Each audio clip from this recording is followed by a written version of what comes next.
Olá, estamos aqui novamente reunidos para o estudo do livro O Nosso Lar, de André Luiz, psicografado por Francisco Cândido Xavier.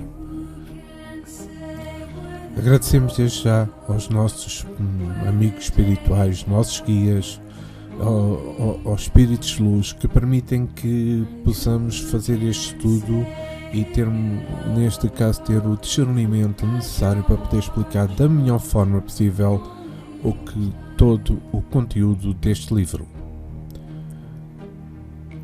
No anterior capítulo falei da chegada de André Luiz ao nosso lar e as suas impressões iniciais sobre aquela colónia espiritual, as muralhas e edificações, a presença do sol, o alimento e a água revigorante, melodia e oração coletiva, recursos tecnológicos e magnetizadores, perispírito, a formação dos mundos, fluido cósmico universal e mecanismo da prece.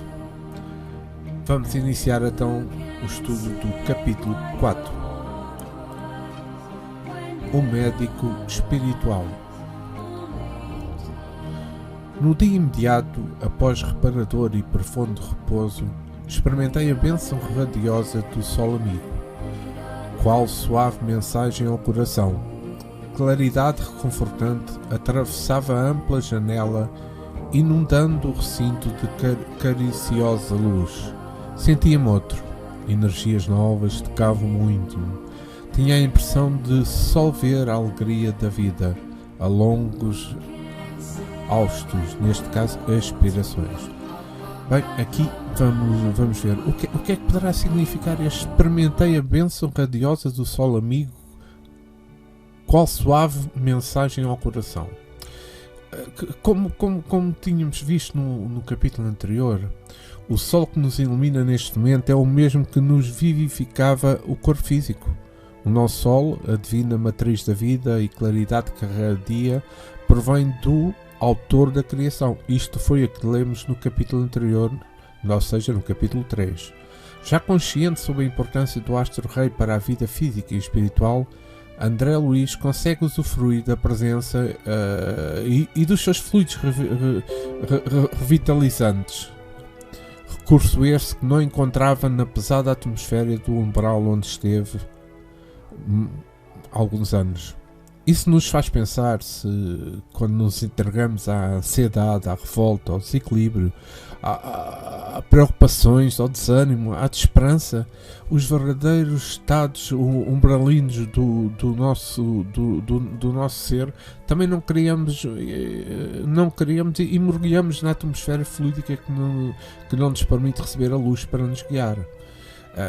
Para nos eliminar os nossos passos, para nos trazer a paz, o equilíbrio, o fortalecimento.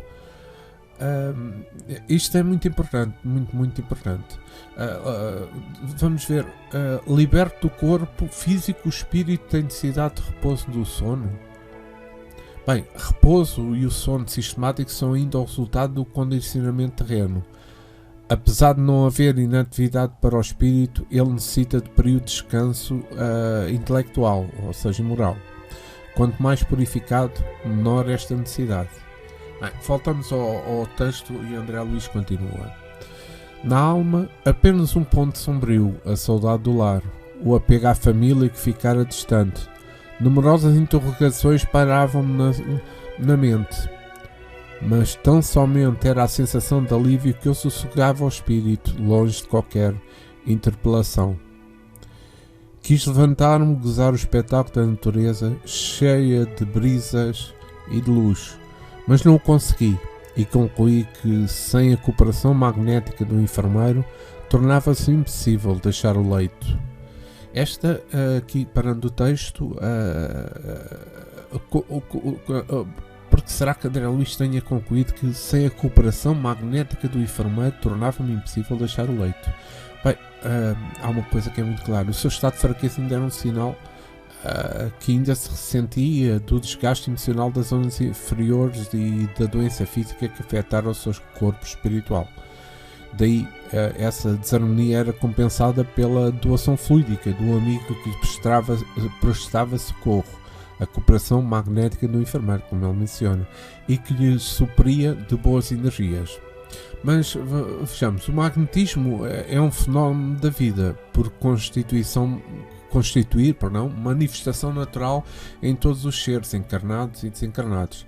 Se a ciência do mundo já atingiu o campo das equações juntáveis, nas experiências relativas ao assunto, provando a generalidade e a delicadeza dos fenómenos magnéticos, devemos todos nós compreender que as exteriorizações da natureza nas relações entre os dois mundos são sempre mais elevadas e sutis, em virtude de serem aí uma expressão da vida superior.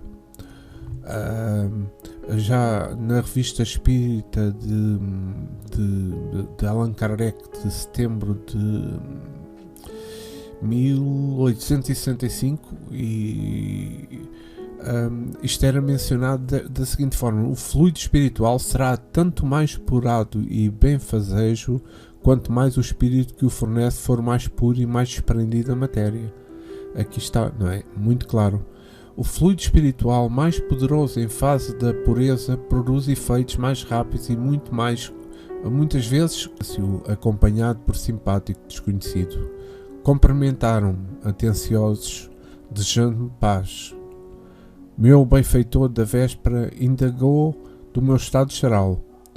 Ocorreu o enfermeiro, prestando-lhe informações. Sorridente, o velhinho amigo apresentou-me o companheiro. Tratava-se do irmão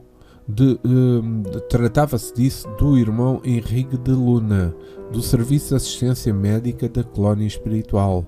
Trajado branco, traços fisionómicos irradiando enorme simpatia, Henrique auscultou-me moderadamente, sorriu e explicou: é de lamentar que tenha vindo pelo suicídio.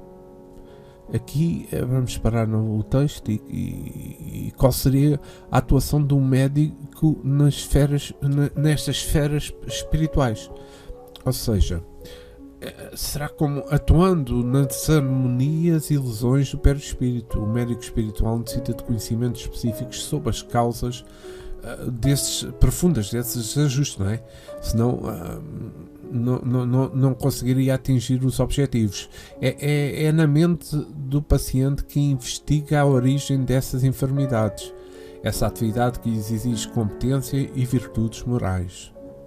Mas continua no texto André Luís: enquanto Clarencio permanecia sereno, senti que o singular assomo de revolta me borbulhava no íntimo. Suicídio? Recorrei às acusações dos seres perversos da imaginação. Creio haja engano, asseverei. Meu regresso do mundo não teve essa causa. Lutei mais de 40 dias na casa de saúde, tentando vencer a morte. Sofri 2 operações graves devido à oclusão intestinal. E vamos parar aqui, mas o que é que se deve a esta luta que o espírito travava contra a morte?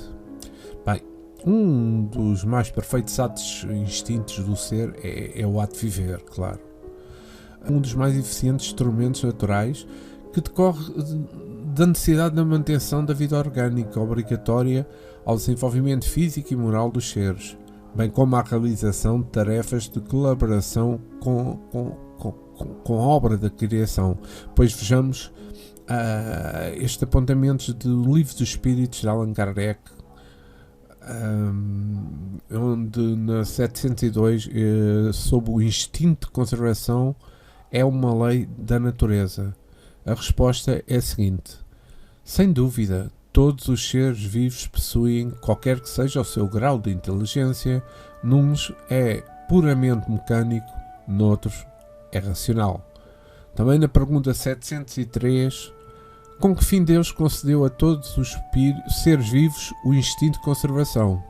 E a resposta do alto vem assim: porque todos devem colaborar nos desígnios da providência. Foi por isso que Deus lhes deu a necessidade de viver. Depois, a vida é necessária ao perfeccionamento dos seres. Eles o sentem instintivamente, sem disso se aperceberem. Claro, claríssimo, como a água. E aqui temos a resposta do médico a André Luiz.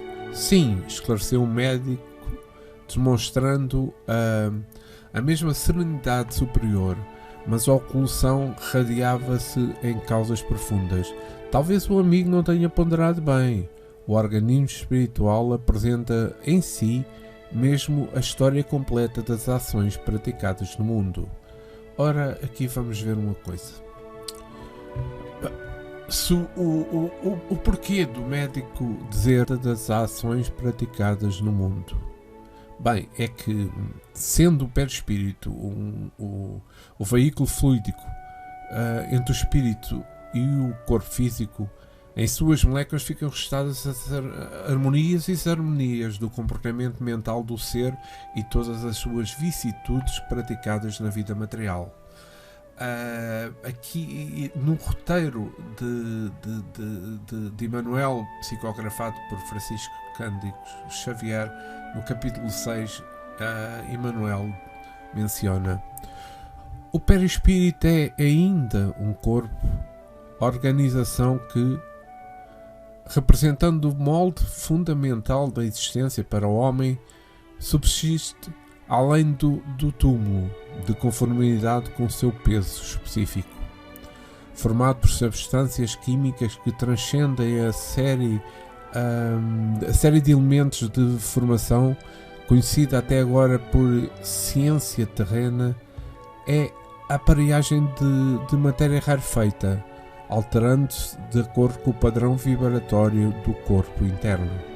Organismo delicado, extremo poder elástico, modifica-se sob o comando dos pensamentos. Nas mentes primitivas, ignorantes e ociosas, semelhante vestidura, ou seja, vestuário, se caracteriza pela feição pastosa, verdadeira continuação do corpo físico, ainda animalizado ou enfermiço. O progresso mental é o grande doador da renovação ao equipamento do espírito em qualquer plano de evolução. Portanto, é necessário, porém, acentuar que o poder apenas existe onde prevalece a agilidade e a habilitação que só a experiência consegue conferir. E continua a narrar André Luiz. Inclinando-se atenciosamente, indicava determinados pontos do meu corpo. Vejamos a zona intestinal, exclamou. A oclusão derivada dos elementos cancerosos e estes, por sua vez, algumas leviandades do meu estimado irmão no campo da sífilis. A moléstia talvez não assumisse características tão graves se o procedimento mental do planeta estivesse enquadrado nos princípios da fraternidade e da temperança. Ora, aqui, nesta narração, o médico está a falar sobre as causas da oclusão intestinal de André Luiz. O que é que teria provocado o seu desencarne? Bem, segundo o seu diagnóstico, a obstrução era derivada de elementos cancerosos, que por sua vez eram provenientes de uma infecção venérea, consequência da sua imprudência, mas aprofunda a sua análise ao associar o agravamento de sua doença à falta de fraternidade na convivência com os seus semelhantes e de seus abusos com o corpo. Portanto, além dos maus hábitos praticados em relação ao corpo físico, também as más atitudes morais se refletem na saúde orgânica e principalmente na harmonia da estrutura espiritual. Isto leva-nos a pensar que realmente todos os atos, e cada vez mais ao longo deste livro vamos acentuar essa ideia, todos os atos que nós temos na vida na Terra são a causa de nós não podermos atingir realmente um maior desenvolvimento moral e também problemas no campo físico, ou seja, todos eles ficando no corpo etéreo. Vamos continuar com o texto. Entretanto, o seu modo especial de conviver, muitas vezes asperado e sombrio, captava destruidoras vibrações naqueles que o ouviam. Nunca imaginou que a cólera fosse manancial de forças negativas para nós mesmos? Questionava o médico. A ausência de autodomínio e a inadvertência no trato com os semelhantes, aos quais muitas vezes ofendeu sem refletir, conduziram-no frequentemente à esfera de seres doentes e inferiores. Tal circunstância agravou muito o seu estado físico. Ora, aqui está. O comportamento exasperado e sombrio desencadeou estas graves consequências físicas, pois a constância de suas emanações mentais em desequilíbrio se refletiu no corpo espiritual, atingindo o corpo físico. E se já não bastasse as energias provenientes dos seus próprios pensamentos e emoções inferiores a transitar e a desajustarem-se da sua estrutura espiritual e orgânica, sua condição se agravou pela sintonia espiritual com irmãos, também em desarmonia, aos quais se vinculou em decorrência dessas vibrações psíquicas, ou seja, como dizia o médico, conduziram-no frequentemente à esfera de seres doentes inferiores. Então, tirando aqui um excerto dos Missionários da Luz de André Luiz, também psicografado por Francisco Cândido Xavier, no capítulo 19, em que menciona o que é o homem, composto de 3 elementos essenciais: o espírito, o perispírito e o corpo. Se, pois, temos 3 princípios frente a frente, esses 3 princípios devem reagir um sobre o outro, e segue-se a saúde ou doença, conforme haja entre eles harmonia ou discórdia parcial.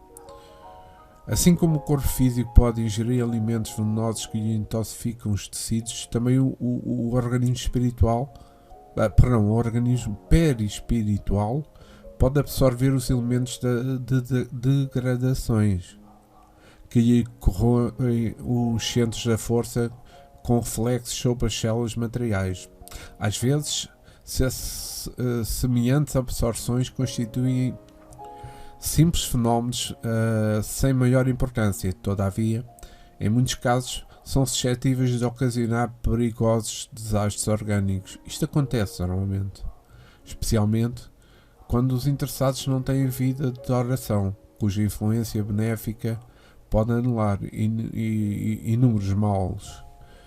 Ou seja, aqui, se a mente da criatura encarnada não atingir a disciplina das emoções, se alimenta de paixões que a desarmonizam com a realidade, pode a qualquer momento intoxicar-se com as emoções mentais daqueles que convive e que se encontram no mesmo estado de desequilíbrio, ou seja, se encontram em sintonia. Voltando ao texto, continua André Luiz. Depois de longa pausa em que me examinava atentamente, continuou. Já observou, meu amigo, que o seu fígado foi maltratado pela sua própria ação? Que os rins foram esquecidos com terríveis menosprezo às dávidas sagradas? Singulares desapontamento invadiram o coração. Parecendo conhecer a angústia que me oprimia, continuava o médico esclarecendo. Os órgãos do corpo somático possuem incalculáveis reservas, segundo os desígnios do Senhor. O meu amigo, no entanto, iludiu excelentes oportunidades, desperdiçando patrimónios preciosos da experiência física. Aqui vamos realçar. Então, qual é que é a importância de cuidarmos conscientemente do nosso organismo físico? É simples. O corpo, mesmo quando deficiente, é um precioso recurso que Deus concede ao espírito reencarnante para a aquisição de novas experiências na Terra, pois é o veículo físico mais adequado ao seu reajuste e evolução. E se a sua importância deve ser preservada contra tudo e o que possa ocorrer para o seu desgaste prematuro, visando o equilíbrio orgânico e espiritual do ser. No Livro dos Espíritos, na questão 730, Allan Kardec tem a seguinte resposta: o homem deve procurar prolongar a vida para cumprir sua tarefa.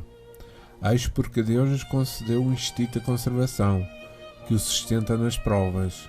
Sem isso, muitas vezes se deixaria levar pelo desencorajamento. A voz secreta que o faz tremer à noite, que lhe diz que ainda pode fazer alguma coisa para o seu adiantamento, quando um perigo o ameaça, é a advertência para que se aproveite o tempo e a morada que Deus lhe concede. Pois, dá para refletir, meus amigos. E continua Henrique, o médico. A longa tarefa que lhe foi confiada pelos maiores da espiritualidade superior foi reduzir a meras tentativas de trabalho que não se consumou. Todo o aparelho gástrico foi destruído à custa de excessos de alimentação e bebidas alcoólicas aparentemente sem importância, devorando a sífilis energias essenciais. Como vê, o suicídio é incontestável. Bem, aqui o que seria esta longa tarefa que lhe foi confiada? Pois vejamos, os espíritos entram na vida física com uma programação reencarnatória que deverão cumprir, geralmente planeada durante a permanência na erraticidade. Esse planeamento é feito com o auxílio de orientadores em condições mais elevadas, de acordo com os desígnios divinos, e consiste no género de sua existência e na natureza das provas que deverá passar. Mas em tudo é planeado e realizado. Os tais por conta do livre-arbítrio no decorrer da vida. Allan Kardec, na pergunta 258 no Livro dos Espíritos, questiona: na espiritualidade, antes de recomeçar uma nova existência corporal, o espírito tem consciência e previsão das coisas que aconteceram em sua vida? E os espíritos superiores respondem: ele mesmo escolhe o género de provas que quer passar. Nisso consiste o seu livre-arbítrio. Então, esta parte é extremamente importante e eu vou realçar aqui Allan Kardec na questão 258A no Livro dos Espíritos. Nada acontece sem a permissão de Deus, que estabeleceu todas as leis que regem o universo. Ao dar ao espírito a liberdade de escolha, deixa-lhe toda a responsabilidade de seus atos e com suas consequências. Nada impede o seu futuro. O caminho do bem está à frente dele, assim como o do mal. Mas se fracassa, resta-lhe uma consolação: nem tudo está acabado para ele. Deus, em sua bondade, deixou-o livre para recomeçar, reparando o mal que fez. Não se pode dizer que escolhestes e previste tudo o que vos acontece neste mundo, ou seja, na Terra. Até nas menores coisas. Vós escolhestes o género de provas, os detalhes são consequência da situação em que viveis e frequentemente de vossas próprias ações. O espírito sabe que ao escolher um caminho terá uma luta a suportar, sabe a sua natureza e a diversidade das coisas que enfrentará, mas não sabe quais os acontecimentos que o aguardam. Os detalhes dos acontecimentos nascem das circunstâncias e das forças das coisas. Somente os grandes acontecimentos que influem na vida estão previstos. Esta é uma parte extremamente importante, porque não vimos aqui à Terra à toa, não vimos aqui à Terra com o livre-arbítrio simplesmente a funcionar. Nós planeamos tudo no plano espiritual. Queremos tudo, queremos resolver tudo, queremos ultrapassar tudo. E por vezes não conseguimos e vamos ter que repetir para ultrapassar aquelas que não tínhamos conseguido. Portanto, estando na vida espiritual, o espírito é leve, consegue aceder a tudo na sua vida, o que for permitido, claro, por espíritos superiores, mas consegue aceder, consegue refletir e escolher os passos que quer dar, mas nem tudo acontece como desejado na vida terrena. Continuando, o espírito decide a programação ou são os maiores da espiritualidade superior que o determinam. Aqui há duas exceções para o espírito não exercer o livre-arbítrio em seu planeamento reencarnatório. Quando o espírito em sua origem não tem experiência suficiente e consequente discernimento para exercê-lo, e quando a sua má vontade ou inferioridade, digamos assim, não está apto a compreender o que é mais útil, então a espiritualidade superior atende à vontade dos signos divinos, pode impor-lhe uma existência sem ouvi-lo ou ouvi-la, encarnação compulsória, sem ouvi-lo, a encarnação compulsória, perdão. Então, mas qual é que é a real razão? Mas nós já falámos nisto, mas eu vou repetir. Qual é a real razão que André Luís se considera suicídio? Bem, André Luís tinha recursos e capacidades para atuar em responsabilidade na sua existência, que não se esforçou em cumprir. Essa é a razão. Agora vejamos esta parte. A longa tarefa que lhe foi confiada pelos maiores da espiritualidade superior foi reduzida a meras tentativas de trabalho que não se consumaram. Desviou a sua trajetória em abusos da vida física, abreviando o seu retorno à vida espiritual. O que é que isto quer dizer? Quer dizer que todos estes maus atos, estes pensamentos, estes abusos de comida, bebidas, drogas, tabaco, o que for, vão fazer que seja mais reduzida o retorno à pátria espiritual. Isto quer dizer que ele acaba sempre por ser suicida, e qualquer um de nós seremos suicidas nestes casos, porque nós abreviamos o retorno e nós tínhamos um planeamento para ser feito, mas o nosso livre-arbítrio levámos-nos para esse lado do consumo excessivo, de abusos que danificaram nossos órgãos físicos. Ou seja, há que pensar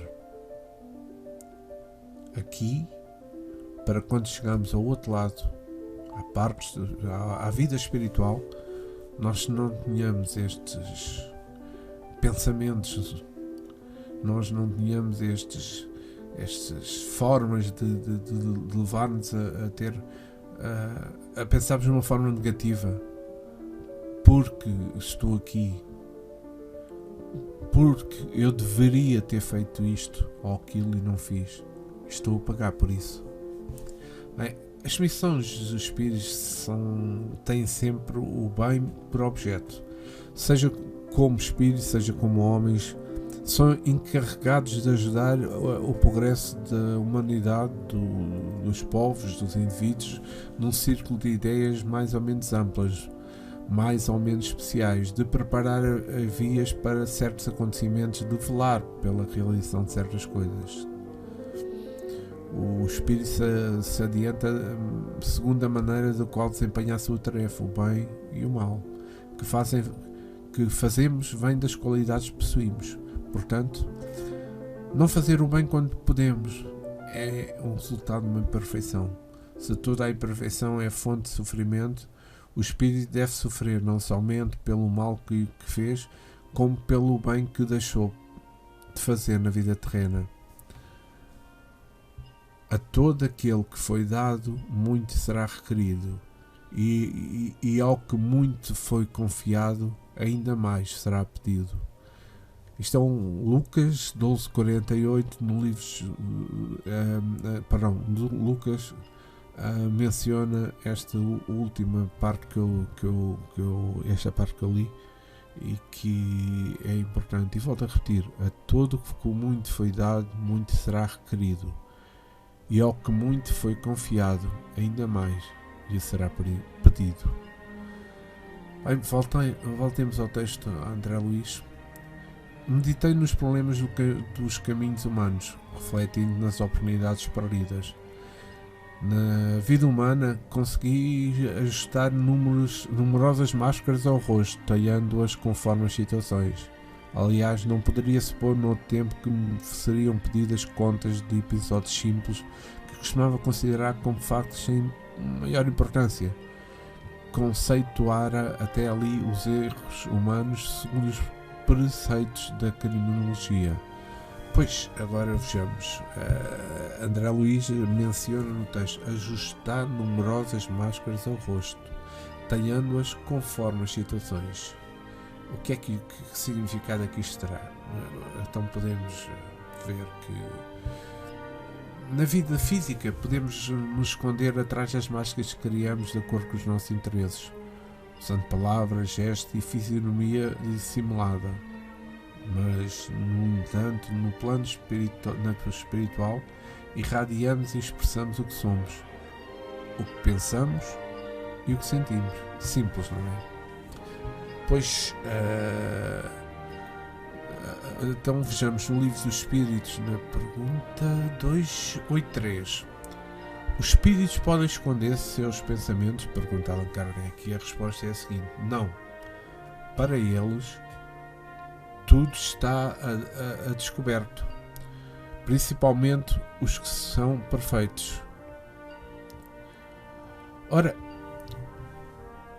André Luiz também diz que não podemos expor no outro tempo que seriam pedidos contas de episódios simples. Pois isto é importante, porque muitas vezes julgamos que as nossas pequenas infrações morais do dia a dia não terão consequências, principalmente aquelas que ninguém viu e aquelas que não são previstas nos códigos penais terrenos.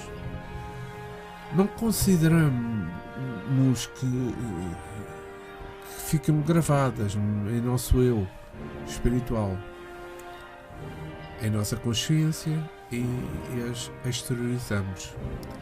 Mas no céu e inferno, Allan Kardec, na primeira parte, capítulo 8, no Código Penal da Vida Futura, no item 8, eu disse capítulo 8, não, capítulo 7, item 8, menciona Allan Kardec: como a justiça de Deus é infinita, o bem e o mal são rigorosamente considerados, não havendo-se uma só ação ou só pensamento mau que não tenha consequências fatais. Mas como não há uma única ação meritória ou um só bom movimento da alma que se perca. Muito importante isto. Leva-nos a estarmos com atenção em tudo aquilo que pensamos. Não só o que dizemos, que exteriorizamos, mas tudo aquilo que pensamos. Tudo aquilo que pensamos irradia energia. Irradia energia para o outro, apesar de nós não estarmos a usar palavras. E teremos as consequências disso. No plano espiritual, tudo vem à tona. Ou seja, tudo vem à superfície. Continuando, André Luiz: todo o conhecimento insignificante, estranho aos códigos, entraria na relação dos fenómenos naturais. Deparava-se-me, porém, agora um outro sistema de verificação das faltas cometidas. Não me defrontavam tribunais de tortura, nem me surpreendiam abismos infernais. Contudo, benfeitores sorridentes comentavam-me as fraquezas com que quem cuida de uma criança desorientada longe das vistas paternais. Pois, realmente, este é... Mas o que é que Que significado é que terá esta parte em que todo o acontecimento insignificante, estranho aos códigos, entraria na relação de fenómenos naturais que menciona André Luiz? Bem, na Terra, costuma-se considerar natural comportamentos da vida comum que fogem de preceitos morais de condutas, mas que não são previstos como infrações da lei dos homens. Nós podemos falar muita coisa e não somos sancionados por isso. É o caso de pequenas mentiras, boicote, negar colaboração, omissão e principalmente os sentimentos inferiores em relação ao próximo e a si mesmo. E mesmo que esses comportamentos até transgridam em alguns casos os códigos legais, são conceituados como normais, todo mundo faz e julga-se que nada acontece. No entanto, conforme a evolução do espírito ligado ao planeta e a chegada de gerações mais adiantadas, a legislação vai se aprimorando, porque a sociedade vai se tornando mais exigente em relação aos padrões morais da conduta. E mais nada. Continua André Luiz. Aquele interesse espontâneo, no entanto, feria uma vaidade de homem. Talvez que visitado por figuras diabólicas que a me torturarem de tridente nas mãos, encontrava forças para tornar a derrota menos amarga. Todavia, a bondade exuberante de Clarencio, a inflexão de ternura do médico, a calma fraternal do enfermeiro, penetravam-me fundo o espírito. Não me dilacerava o desejo de reação, doía-me a vergonha e chorei. Rosto entre as mãos, qual menino contrariado e infeliz, pus-me a soluçar com a dor que me parecia irremediável. Agora paramos aqui. O que é pior? A temível tortura nos cenários do inferno ou as torturas morais das verdades que ferem o orgulho? Pois, André Luiz, segundo ele, a dor moral e da vergonha diante daqueles bondosos espíritos é muito pior. Ele traça um comparativo com as figuras diabólicas e torturas no inferno, idealizadas pelo homem sob o prisma de piores dores materiais. No Livro dos Espíritos, na questão 255, pergunta Allan Kardec: quando o espírito diz que sofre, de que natureza é o seu sofrimento? Respondem os espíritos superiores: angústias morais que o torturam mais dolorosamente do que os sofrimentos físicos. Também Allan Kardec no Céu e o Inferno. Assim, esta do Céu e o Inferno, a primeira parte no capítulo 6. A doutrina das penas eternas teve a sua razão de ser como um inferno material, enquanto o temor podia ser um freio para os homens pouco adiantados intelectual e moralmente. Ou seja, aqui na possibilidade de apreenderem os detalhes tantas vezes delicados do bem e do mal, bem como o valor relativo dos atenuantes e agravantes, os homens não se impressionaram então, a não ser pouco ou mesmo nada, com a ideia de penas morais. Muito mesmo compreenderiam, muito menos compreenderiam a temporalidade dessas penas e a justiça decorrente das suas gradações e proporções. Continua aqui de Allan Kardec: o espírito no mundo espiritual não tem mais o véu da matéria. Como se tivesse saído de um voeiro, ele vê a causa do seu afastamento da felicidade. Então sofre mais, porque compreende o quanto foi culpado. Não há mais ilusão, ele vê a realidade das coisas. Isso mesmo. Vamos continuar com o texto. Não havia como discordar, continua André Luiz. Henrique de Luna falava com sobejas razões. Por fim, abafando os impulsos vaidosos, reconhecia a extensão de minhas leviandades de outros tempos. A falsa noção da dignidade pessoal cedia terreno à justiça. Perante minha visão espiritual só existia agora uma realidade torturante. Era verdadeiramente um espírito peço desculpa. Era verdadeiramente um suicida. Perderam um ansejo precioso da experiência humana. Não passava do náufrago a quem se recolhia por caridade.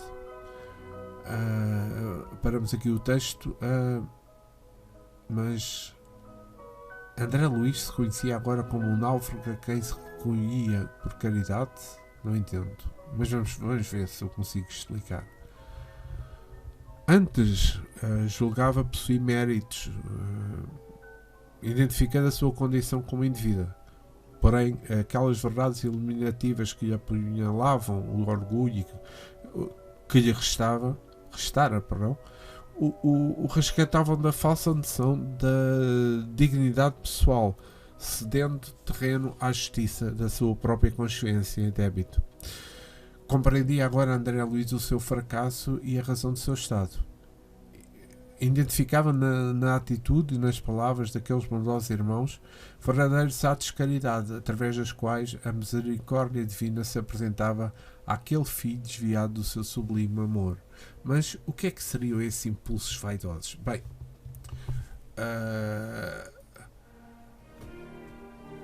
Joana de Ângeles, no livro A Vigilância, psicografado por Divaldo Franco, na transformação íntima, menciona: o impulso é o veículo da emoção, de um sentimento explodido para expressar a ação com consequência negativa ou positiva, mas sem um autocontrole necessário para uma resposta responsável de nossa mente.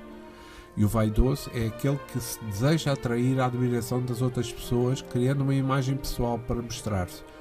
Portanto, um impulso vaidoso, o espírito só apresenta necessidades artificiais em suas atitudes automáticas, cujo único foco o que os outros vão achar, mascarando-se e fugindo da sua essência, de sua autenticidade, de sua verdade e do que realmente importa. As tendências viciosas como impulsos para a virtude procedem assim do espírito agente determinante do comportamento humano.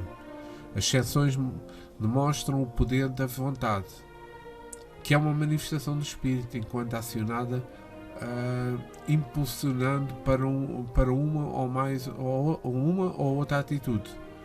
O hábito vicioso, enraizado, profundo, permanece persistente, impondo de uma outra reencarnação para as suas características, assim impelindo o homem para manter a sua continuidade.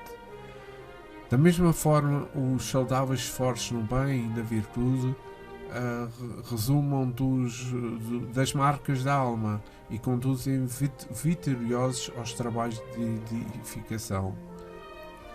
Toda a ação atual, portanto, tem as suas fontes em outras que as precedem, impressas nos arquivos profundos do ser. Estás na terra com a finalidade de abrir sepulturas para os vícios e dar asas às virtudes, substituindo o mal pelo bom hábito e equivocando pelo correto esforço, corrigirás a inclinação moral negativa, criando condicionamentos sadios que se apresentaram como virtudes a facilitar-te a vida. Sem palavras estas. Excerto do texto do livro de Vigilância de Joana de Ângeles. Então, continua André Luiz.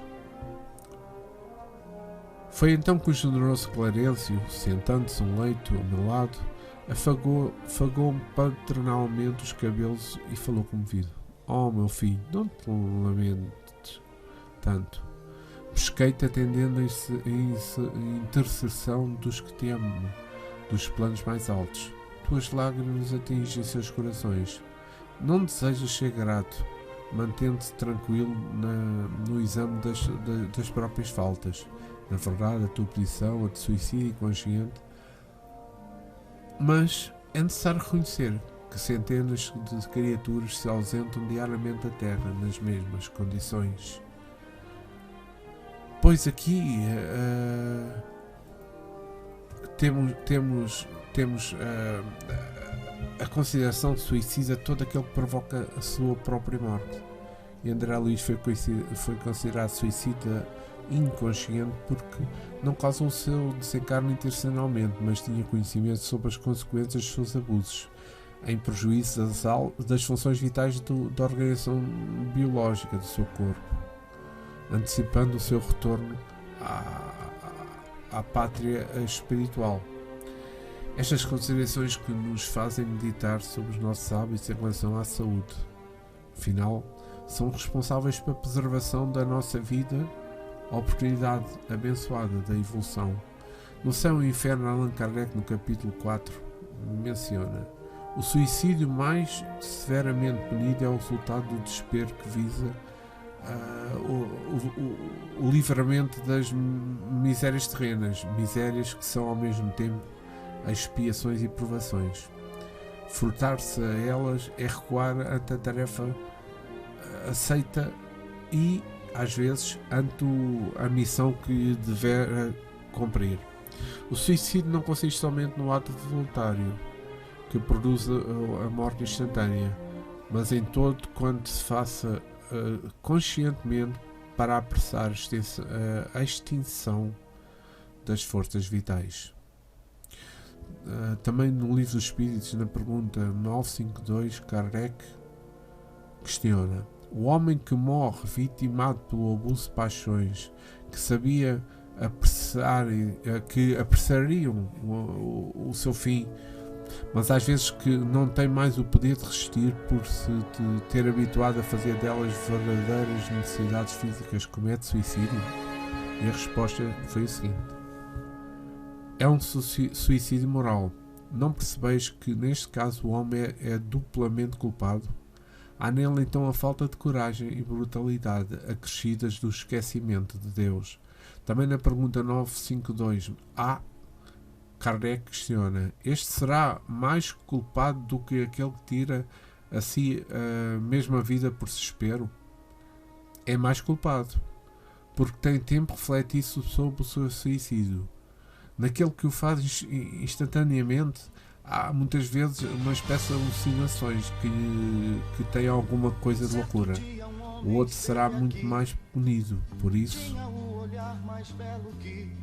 que as penas são proporcionadas sempre à consciência que o culpado tem das faltas que comete. Pensemos, meus amigos. Continua, neste caso, Clarencio: acalma-te, pois, aproveita os tesouros do arrependimento, guarda a bênção do remorso, embora tardio, sem esquecer que a aflição não resolve problemas. Confia no Senhor e em sua dedicação fraternal. Sossega a alma perturbadora, porque muitos de nós já perambulamos igualmente nos seus caminhos. Ante a generosidade que transbordava destas palavras, mergulhei a cabeça no seu colo paternal e chorei longamente. Pois aqui há uma coisa que há a salientar para mim, que e vou realçar um certo momentos de meditação de Joana de Ângeles. A culpa surge como forma de limpeza necessária para a libertação dos conflitos. Encontra-se gravada nos alicerces do espírito e manifesta-se em expressão consciente ou através de complexos mecanismos de autopunição inconsciente. Quem se tem nos sombrias paisagens da culpa ainda não descobriu a consciência da sua própria responsabilidade perante a vida, negando-se à bênção da libertação. Sai da forma do arrependimento e age de maneira correta e edificante. Reabilita-te do erro através das ações que se representam o teu atual estado da alma. A soma das tuas ações positivas quitará o débito moral que contraíste perante a divina consciência, porquanto o importante não é a quem se faz o bem e o mal, é assim a ação em si mesma em relação à harmonia universal. A culpa deve ser superada mediante ações positivas, reabilitadoras que resultarão dos pensamentos signos e vibrantes. E assim, falamos aqui do remorso, isto é, o sentimento de culpa, apesar dos tormentos e das feridas que abre, é o primeiro passo para que o espírito liberte para o real arrependimento, quando reconhecendo seus erros, deseja corrigir-se e reparar suas faltas. E terminamos este quarto capítulo do livro O Nosso Lar, de André Luiz. Neste quarto capítulo falei de as causas do estado de André Luiz e os recursos para a sua recuperação: repouso, sono, o espírito, cooperação magnética. Falei da programação reencarnatória, encarnação compulsiva, missões dos espíritos, a dor moral, infrações comuns, o inferno material, a culpa, o arrependimento, hábito vicioso, impulsos vaidosos, interseção superior, diagnóstico surpreendente, relação mente, corpo e perispírito, sintonias inferiores e suicídio inconsciente, instinto de conservação. Agradeço a todos que ouviram este quarto capítulo. Agradeço aos meus guias, aos guias espirituais, aos meus amigos espirituais, permitiram-me ter o discernimento QB para poder explicar este quarto capítulo do livro O Nosso Lar. Continuamos dentro dos dias. Obrigado.